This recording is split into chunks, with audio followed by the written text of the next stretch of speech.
এই মুহূর্তে যে খবরের দিকে নজর রাখবো, গ্রেপ্তার শিবম সিং। বিজেপি নেতা রাকেশ সিং এর ছেলে শিবম সিং। ইন্টালি থানার পুলিশের হাতে গ্রেপ্তার শিবম। প্রদেশ কংগ্রেসের অফিস বিধান ভবনে হামলার ঘটনায় এবার গ্রেপ্তার করা হয়েছে। আপনারা জানেন যে 28 তারিখ যে ঘটনা ঘটে, বিজেপির কর্মী সমর্থকরা তারা বিক্ষোভ দেখান এবং যে কংগ্রেসের অফিসে বিক্ষোভ দেখান এবং রাহুল গান্ধীর ছবি ছিঁড়ে দেওয়া হয় এবং সেই ঘটনায় এবার রাকেশ সিং এর ছেলে শিবম সিং তাকে গ্রেপ্তার করা হয়েছে। ইন্টালি থানার পুলিশের হাতে গ্রেপ্তার শিবম এবং প্রদেশ কংগ্রেসের অফিস বিধান ভবনে হামলার ঘটনায় এবার গ্রেপ্তার করা হয়।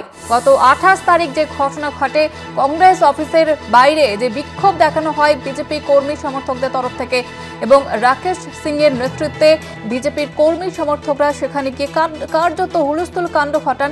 সেই ঘটনায় এবার গ্রেপ্তার করা হয়েছে রাকেশ সিং এর ছেলে শিবম সিংকে। ইতিমধ্যেই ইন্টালি থানার পুলিশের হাতে গ্রেপ্তার করা হয়েছে। প্রদেশ কংগ্রেসের অফিসে বিধান ভবনে যে বিক্ষোভ দেখানো হয়, সেই হামলা করা হয়, সেই ঘটনায় এবার গ্রেপ্তার করা হয়েছে শিবম সিংকে।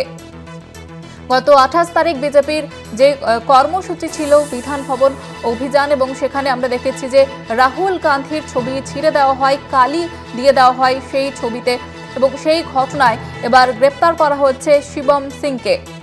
আপনাদের যেমনটা জানাচ্ছিলাম, প্রদেশ কংগ্রেসের অফিস বিধান ভবনে হামলার ঘটনায় গ্রেপ্তার করা হয়। কংগ্রেস অফিসে ঘেরাও এবং সেখানে হামলার ঘটনায় এবার গ্রেপ্তার করা হয়েছে শিবম সিংকে।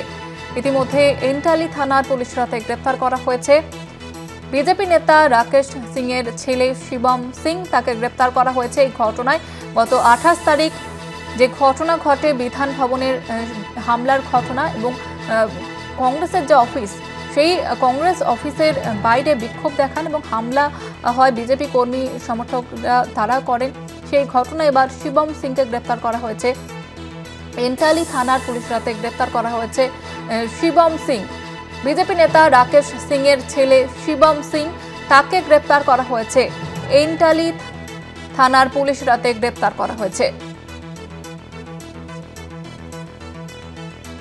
প্রদেশ কংগ্রেসের অফিস বিধান ভবনে হামলার ঘটনায় এবার গ্রেপ্তার করা হয়েছে শিবম সিংকে। গত 28 তারিখ যে ঘটনা ঘটে, সেই ঘটনার প্রেক্ষিতে এবার গ্রেপ্তার শিবম সিং। আমাদের সঙ্গে টেলিফোন লাইনে রয়েছে প্রতিনিধি রিয়া মাঝি।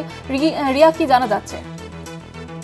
দেখো, তোমায় জানিয়ে রাখবো যে ঘটনা ঘটেছিল গত 28 তারিখে কংগ্রেস অফিস ভাঙচুর অর্থাৎ বিধান ভবনের হামলার যে ঘটনা, সেই ঘটনায় কিন্তু রাকেশ সিং তার নাম জড়িয়েছে। তবে এখনো অব্দি রাকেশ সিং পলাতক হলেও রাকেশ সিং এর ছেলে শিবম সিং তাকে কিন্তু ইতিমধ্যেই গ্রেফতার করেছে ইন্টালি থানার পুলিশ। এবং তোমায় জানিয়ে রাখবো যে বিজেপি নেতা রাকেশ সিং এই যে অফিস ভাঙচুর করেছিল, সেই ভিডিওতে কিন্তু কার্যত তা স্পষ্ট, এবং সেই কারণের জন্যই একাধিক বার পুলিশ তার বাড়িতে যায়, তল্লাশি অভিযান চালায় এবং শিবম সিং তার ছেলে তাকে দীর্ঘ জিজ্ঞাসাবাদ করে এবং দীর্ঘ জিজ্ঞাসাবাদের পরে পুলিশ জানতে পারে যে সেই পার্টি অফিস ভাঙচুর করার জন্য যে গাড়ি ব্যবহার করেছিল তা প্লেস করা, সেখান থেকে নিয়ে যাওয়া, এই সমস্তটাই তার ছেলে শিবম সিং সে করেছিল। অর্থাৎ এই পার্টি অফিস ভাঙচুরের, কংগ্রেস পার্টি অফিসের ভাঙচুরের মধ্যে ইনভলভমেন্ট রয়েছে তার ছেলের,